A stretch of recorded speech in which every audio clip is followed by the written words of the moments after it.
Hello everyone. This is DJ and this is CG Talks, the podcast where CG guys talk about CG. For the uninitiated, of course, CG is computer graphics and all the things connected and loosely connected to the whole thing. And today I'm very excited to have a special guest, Mr. Fabio Palvelli, a famous, let's say, pizza, Nutella, and dogs lover, 3D artist, entrepreneur, consultant, and many other things. And also, which is particularly important for this episode, NFT artist. So please welcome Fabio. I really, DJ, thanks a lot for the invitation. I really don't do good with the word famous. When people bring it up all the time, I'm always like, it's weird. It's a weird thing to have to deal with. I don't think I'm famous. Maybe in the field of CG. Yeah, I'm thinking like it's also relative, because we're kind of in a small niche of people interested in that even more niche, part of the That's CGI what industry. I wanted to say. It's like, I am famous to 50 people. 50 people know who I am. Yeah. That's all, depends on the point anyway, of view. How you doing, man? Yeah, I'm doing fine. And I wanted to do that episode also because I'm also personally interested in the NFT topic, because recently I've started kind of dabbling in that area a little bit. And I'm sure that our listeners are also curious. It has been a hype for such a long time. So I think, we'll just dive into it and hopefully explain, or at least shed some light on this. All right. So maybe let's start with a pun, because I think the time is now to face this question. What the heck are NFTs other than just ridiculously overpriced monkey heads, avatars? What the name stands for and the opportunities they offer. Can you tell us? But this is actually what it is. I mean, you hit the nail on the head. It is overpriced monkey features. No, I think that, at this point, it should be clear for most people who are orbiting in the around the sphere of design what an NFT is. It's basically a technology that allows for the validation of a contract over the blockchain. And so it's pretty much the same idea as the Bitcoin and Ethereum, that this is a digital currency. The only difference is that these are not fungible, meaning you cannot turn them into mushrooms. No, the word non-fungible means that you cannot swap them for fiat currency, meaning, Bitcoin has a price that fluctuates, which can be converted to fiat currency. NFTs, you cannot do that. However, people do pay money to get NFTs. Now, this is basically at the essence what this is. If you look at the technology and if you look at the way we are evolving as a society, becoming more and more digitalized, the NFTs are basically the gateway to digital ownership within Web3. And so Web3, it's this revolution that is currently happening, which is basically a period in time where certain things are shifting, things related to the web. And the NFTs are basically the tool that is being used to allow this shift to happen, if you like. Now, I do realize that for some people, this might not be explanatory enough, but that's basically everything that there is to it, I always recommend to people that are curious to find out about NFTs to buy the cheapest NFT that they can find, just to get their toes dipped into the water and understand what it is. Because once you understand what it's like to own a wallet and what happens when you have a wallet and you start to interact with the applications that require for you to have a wallet, you see how the change is happening, right? We were talking about it. Currently, I'm working on the development of a metaverse. This is a small parenthesis. And we had to explain to the developer the fact that we are not interested in collecting data, because by having a wallet, you don't need to do that anymore. And he was like, okay, that's weird. And I'm like, yeah, but that's the beauty of it, right? You now have the opportunity of owning everything on the blockchain, and you do not have to share your data with anybody. Yeah, so kind of like a little bit more privacy, so to speak, in the whole. In theory, until theory, governments will say, okay.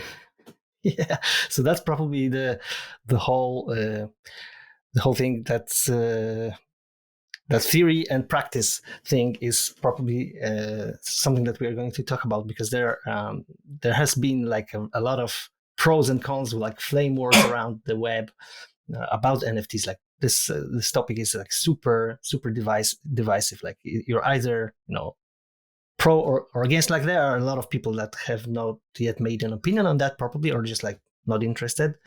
But if you're kind of like digging into the topic, you'll probably will be on either side, like pro or anti. Like, so I would like you to maybe share your opinion about this this accusation that it's mostly a wild west of scam and like Ponzi schemes and stuff like that. Like I've heard, for example, an argument by people that NFTs are so connected to cryptocurrencies, and cryptocurrencies are like mostly used for criminal activity. That was the man's opinion, and I've thought about that. Well, if you make this kind of a judgment, like this could be also applied to like fiat money, right? Like money has always been used DJ, for criminal activity. We could have a conversation about this stuff for hours, like so. Okay, let me give you a little bit of my background so that you understand a little bit where I'm coming from, okay? I've been teaching social media and communication for many years at university level. Myself, I'm an architect, but as you know, I developed the D2 conference, and so my career has basically been based on social media activities. So I do understand quite a bit. And I've also studied the topic. I went to classes, I took seminars. So, like I'm prepared on the topic. Now, you have to understand that every time that there is something in our society that is happening, this is a chance for media companies to build on a narrative that might benefit or go against one of the topics. And in our modern society, because we're so busy, because things work so fast and move so fast, we have sort of like developed a optimized way to deal with information. We do this by subscribing to ideas and not by thinking necessarily all the time with our own brain. Now, this is not a criticism. I do it myself as well. It's easier to subscribe to an idea because it makes sense, and you don't have to burn fuel, try to figure out whether or not this is the right thing or not. And so right now, we are in a place in our society where anytime that something happens, you're either against or pro. There is no gray zone anymore for the majority of people. You're either against or pro. That's the end of it. And so some people have decided to be against NFTs. Myself, when it came out, I was very conflicted for a very long time. I started to dig into it. For a period, I stopped selling NFTs because I was one of the lucky ones. I got in early, and so, I was able to sell quite a bit in the very beginning. But then I made the shift because I realized that it is true. A lot of the NFT things that are happening right now are Ponzi schemes. A lot of those are just people trying to sell and make money. There isn't anything really wrong with that, because if it wasn't NFTs, it will be people trying to sell you a course on how to make 10,000 followers on Instagram, or it will be somebody selling you the miracle diet. This kind of stuff, it's called the open market. If there is something that people can buy and people will buy into it, it is what it is. Now, Web3, it is full of scams because it's like when the internet first came out. People are like, oh my God, this thing, it's great. A lot is not regulated. A lot of new things, we don't know how they work. For instance, one of the things that I always say to people is, you're going to open a MetaMask wallet, never give you away your password or, the phrase, the magic phrase. And so 2 or 3 days later, people will come to me and say, Fabio, I was looking for support into the Discord channel of this guy, and they asked me to give them the secret password to reset my MetaMask. And I was like, of course. And it's like people fall for this kind of stuff because they don't know. But 2 or 3 years down the line, hopefully we're going to get better at this and the scams will get lower and lower. But believe it or not, this hasn't really anything to do with Web3. It has to do with the shift in our society, cultural shift in our society. Dude, there are still people that I know that fall for the Nigerian prince. Yeah. It's sometimes they catch you. You might be in a desperate place in your life. You see the Nigerian prince offering you 10 billion euros in exchange for a $200 transfer. You'll take a shot. You know what I mean? Why not? Always worth trying, or maybe not. Sometimes it's worth to be skeptical. So I guess I can relate to that. That being conflicted a little bit, because I was trying to figure it out for quite a long time myself before I even started, and I was thinking like there's often this kind of Wild West happening when something new and hyped is done, right? I've talked about crypto art on the podcast, even with a young and upcoming artist from India, and it was like just before the Beeple case. And this was like just an interesting idea for artists online, like trying to sell their digital art, and something like for super geekish people who are into that stuff, right? And then the Beeple case kind of happened, and it exploded. Like everyone was trying to become the next Beeple or stuff like that. And I guess this kind of spurred the whole the whole wave of people just trying to make a quick buck out of this whole thing. And I was like thinking, of course, like I and I'll be honest with you. I was one of them. Because, like, it would be a lie to say, no, I was doing it for the greater purpose of the arts. Fuck no. People were throwing money at us, okay? We did it. In the very beginning, I was able to do 20,000 euros in a week of selling NFTs. Who would have said no to that, Mm-hmm.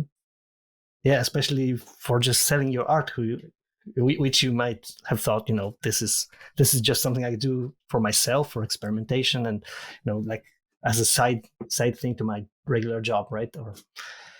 And I guess that's like the tempting thing for an artist, right? To be able to pursue your interest. Like sometimes you have to compromise this when doing like commercial work, and you want to like pursue something that's just your thing. And if people are going to pay for it, even better, right? But there's always like this competition thing. Like not everyone can be the next Beeple, or even someone less popular, but just making money out of this, but then again, it's I think it's a nice way of of artists being able to develop their art and just sustain their creation. It's like, I think it's like another like version of this thing with crowdfunding, right? Or Patreons and stuff like that emerged in the last years. And it was like a really nice way of people, like independent people, who are able to support their stuff, like outside the regular, maybe sometimes kind of concrete career paths or things that were obvious to the previous generations. All right. So I wanted to ask you if you have some maybe experiences of yours or tips on how to, be careful in that space. Because if you, for example, if you use Twitter and you kind of dig into the NFT space, you're constantly, bombarded by a lot of, super active people who are so eager. Like there's a lot of, scamming, shield trends, like people throwing their art all around, like everyone trying to just, yeah, build their reach as much as possible. And it's kind of easy to get lost in that. Like, and how to weed out, uh, the Look, to valuable, be honest, artist projects and. to be honest with you, myself, I've come to the conclusion that the best strategy to make it as an artist, no matter if it's NFT, if it's prints, if it's you just have to do the work, and that's it. Like, put yourself out there, because social media is where the eyes are. This is something that, a couple of years ago I wouldn't have not say to you. Customers are not on social media, but now customers are on social media. The project manager nowadays was 5 years ago, 6 years ago on Instagram. He was not in charge of decisions. Now they are. And so do the work, put yourself out there, and do not let sales in general, if it's of your prints, if it's of your NFTs, do not let that be your KPI. Because if you are a designer, there is a very big chance that you're a terrible marketer. And I put myself into that category as well. Like, I'm good at marketing for the activities that are related to the business, but that doesn't mean that I'm good at marketing for my own art. You know what I mean? And so, for instance, what I've done a couple of months ago, 6-7 months ago, I started to look at it in the same way as I look at projects when my consulting clients come in. And I started to ask myself questions. I said, what is it that I'm doing wrong? Why did sales stop? And I've come to the conclusion that basically what was happening was the same thing that was happening in the field of archviz. Everybody was going for the same clients. Everybody was trying to go for the same clients using the same images. Everybody was trying to do the same thing. And so when you do that, it's like you're polluting a sea of opportunities that sooner or later it's going to stop having opportunities. And so I said to myself, what if I started to target the those who create the NFT projects? Because there are many companies that now are moving into the NFT space, and they want to have a presence into the metaverse. And so that's what I did. I started to go to people that wanted to build their own NFT project. Now, NFT, it's not necessarily only about art.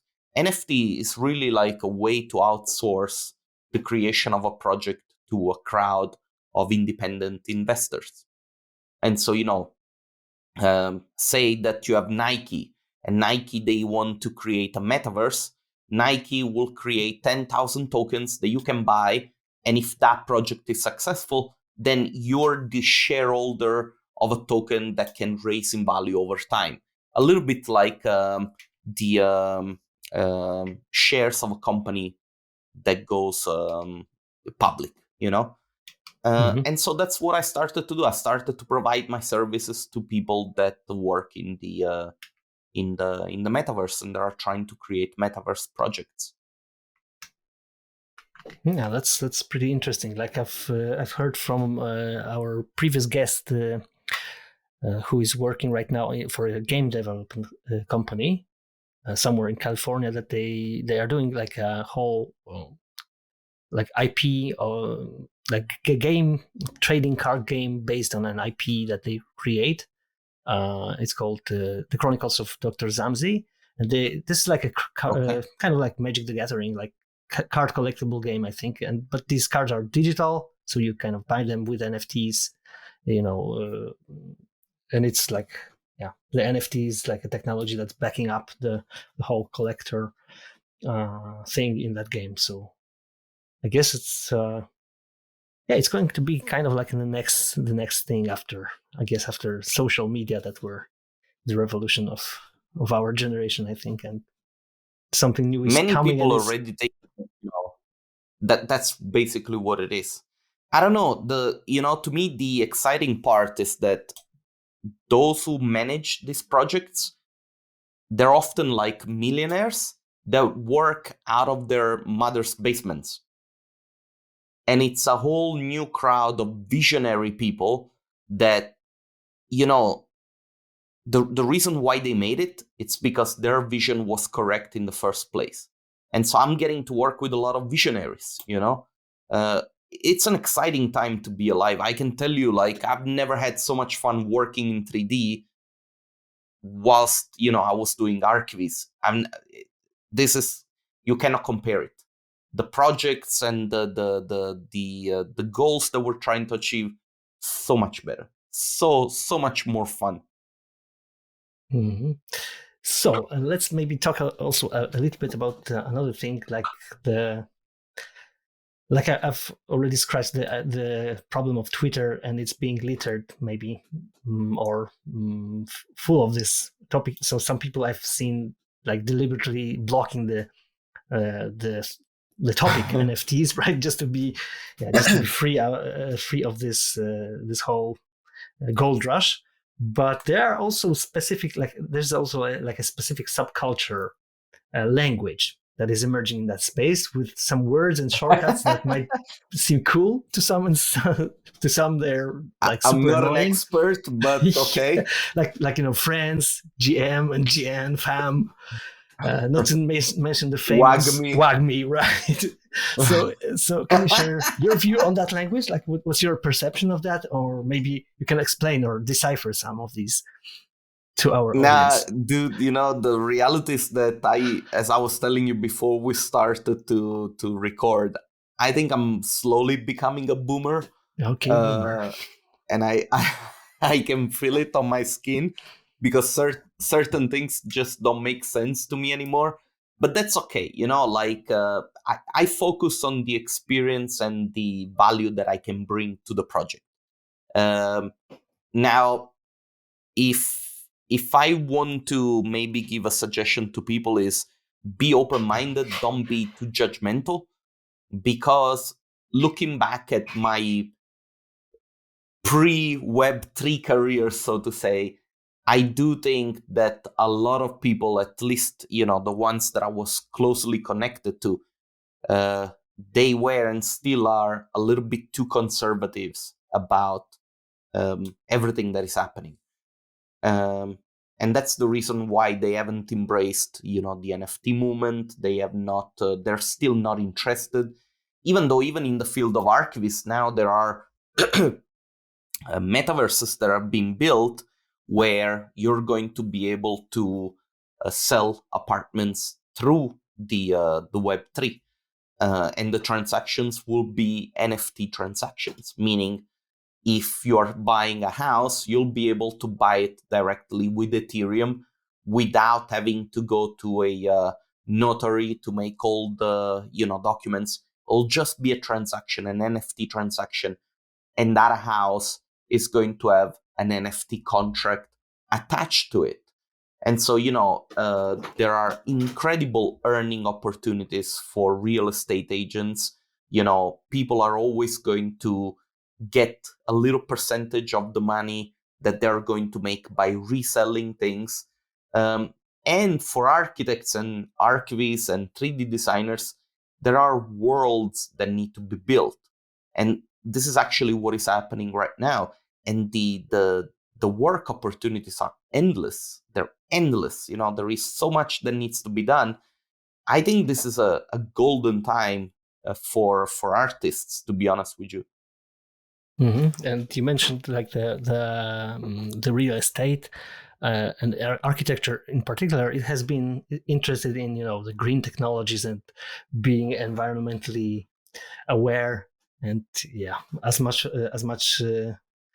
climate friendly as possible. And there was like a high level of controversy on NFTs because of the environmental impact that it has due to mining and all the cryptocurrency blockchain thing that is being really really high on energy consumption.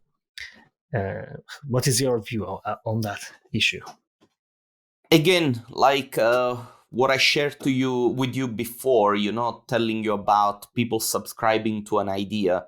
Does the blockchain consume energy? Absolutely. It's energy hungry, and it needs to do that.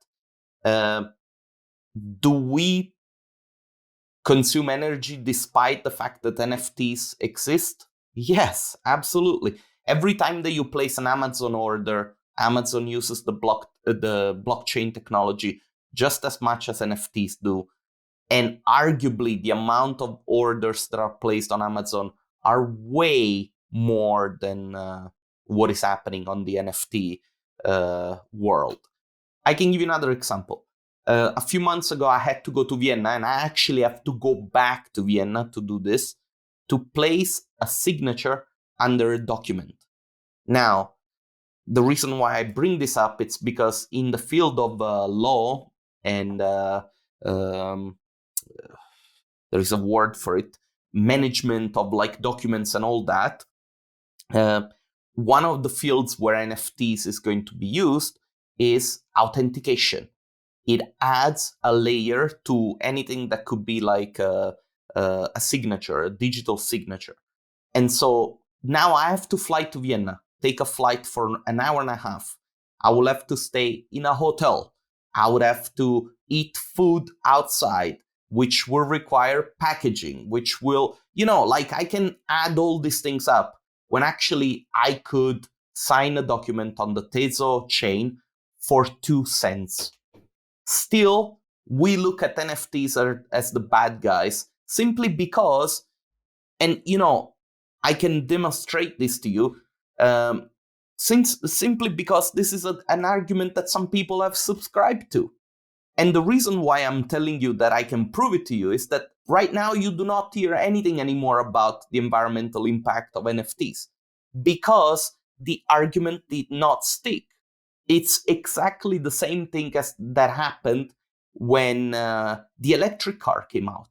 People were like, yeah, but it uses the same exact energy of a normal car. Yeah, no shit. But if you put it down on paper and you see the trail that, gas has to do every time that a car needs to be fueled, you're going to start finding out that every fuel car uses around 150 kilometers a year just to go and get refueled.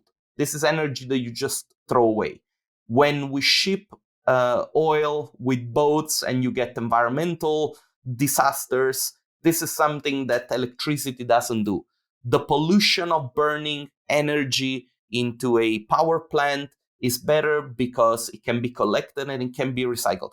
The topic is so big, but yet when the electric car came out, people were like, it uses the same amount of fuel. Bad. It's stupid. Now nobody talks about it anymore. And we have no doubts that in the future, the electric car will be the solution to major pollution issues. NFTs right now are the solution to a lot of things, to a lot of issues that are linked to the way we live our lives as modern human beings. You do not want to subscribe to that idea, feel free to do whatever you want, but we're moving forward. That, the future is already there. I get to work with it every single day.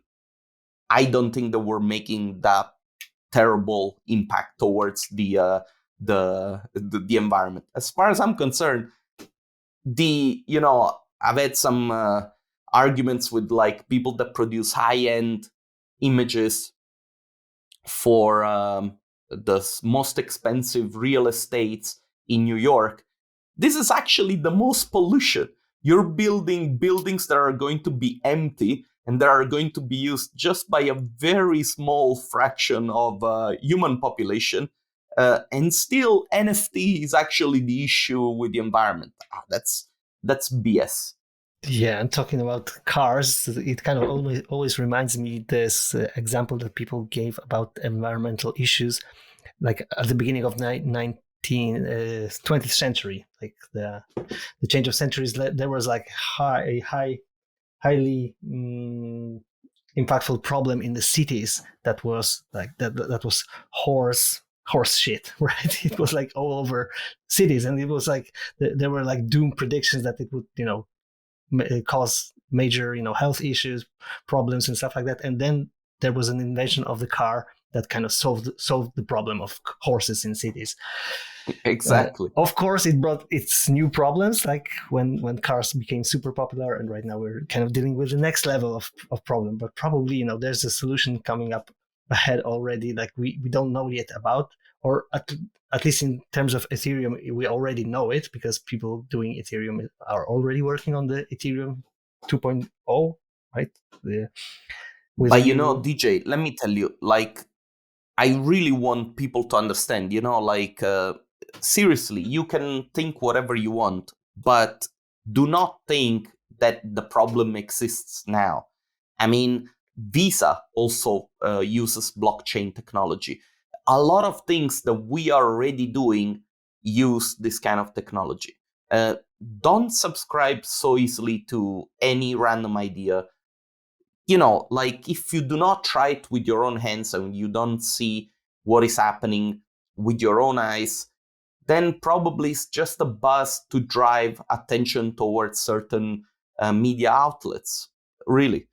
Anyway, I invite anybody to Google the ecological impact of NFTs on the internet. You will not see any article written after April or May 2021. So, because there's nothing. I get so frustrated, because it's like, yeah, I had a guy commenting on the impact of NFTs on his freaking Facebook page. He photographed himself with his freaking Audi Q5. It's like, you're making a dent into environmental impact, yes, with a 5,005-liter car that does like 6 kilometers with a liter. Mm-hmm.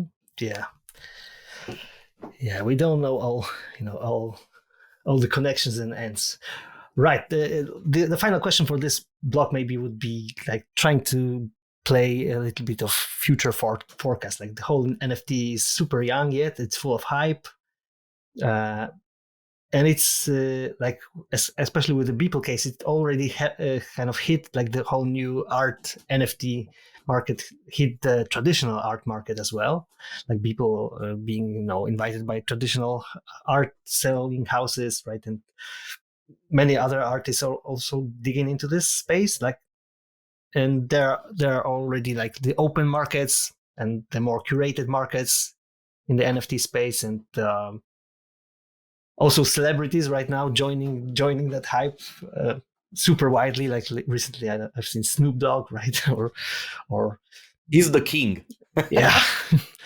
Yeah, I remember him being the Snoop Lion some time ago. I don't know what has changed. But there are numerous celebrities, and I wonder what's your opinion on how it will evolve in the next few years after the first dust settles. Will it be more curated, rather like run by big companies, or maybe fully decentralized and open to anyone with like small niches, small communities, or maybe both? So let me tell you. So I there is a shift that has been happening in our society for a few years now already. Like, if I was to ask you 20 years ago, would you pay a fee to subscribe to Netflix? You would have probably said, no, it's stupid because there is the TV.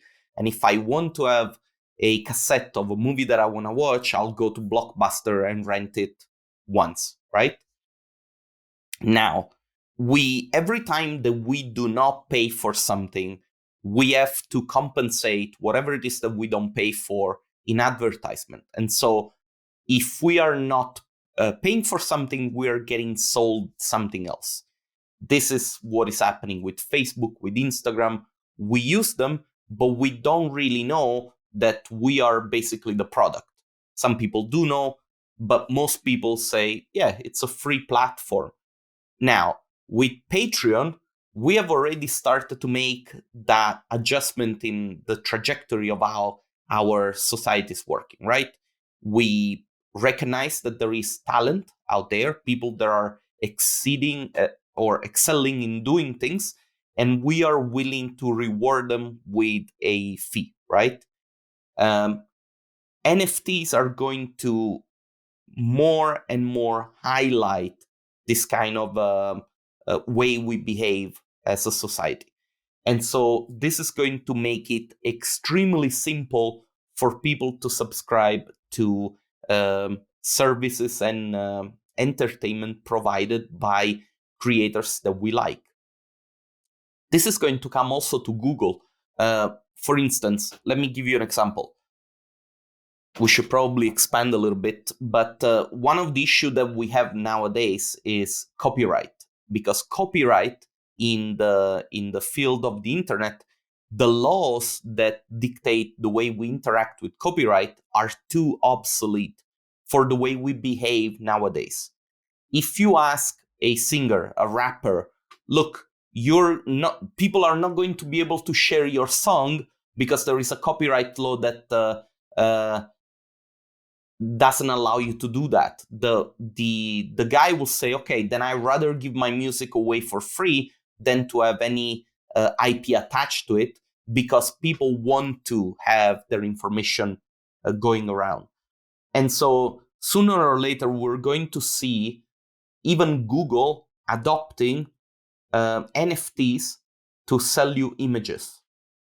And so right now, you can go to Google and you can look up any image and you can download it. And when you download it, the image might say, this image might contain copyright notes. One solution to the issue of knowing whether or not you can use a picture is to make all pictures on the internet available for sale. And every time that you download a picture, you'll pay a very small fee, 1 cent, 2 cents. In that way, you will know that the image that you've downloaded, in case you had to pay, that fee goes to the author who made it. And so you'll be able to use it for free. And so, we don't know exactly how this is going to happen, but it's going to happen. Maybe to use Google, you'll have a designer subscription, $10 a month, that will allow you to download unlimited images. And then every time that you download an image, a little bit of money will go to the author who made it. This is already happening in the field of 3D, if you think about it. Blender isn't really a 3D software that people use mainly for modeling. There are a lot of people that just use it as an exchange platform. And what they do is that they buy a lot of 3D models, Blender Market, Blender Kit, all that kind of stuff. I won't be surprised if Cinema 4D, 3ds Max, one day they'll say, you know what, our software suite is free. Now you pay as you go, whatever it is that you download. It kind of already happened with the Unreal Engine 5, Unreal Engine in general. That's another example. That's another example that I wanted to bring. And so, this is an exciting thing for any creator, because at that point, you can really say, look, I have no money. I have to model everything from scratch and I have to do it myself. Great.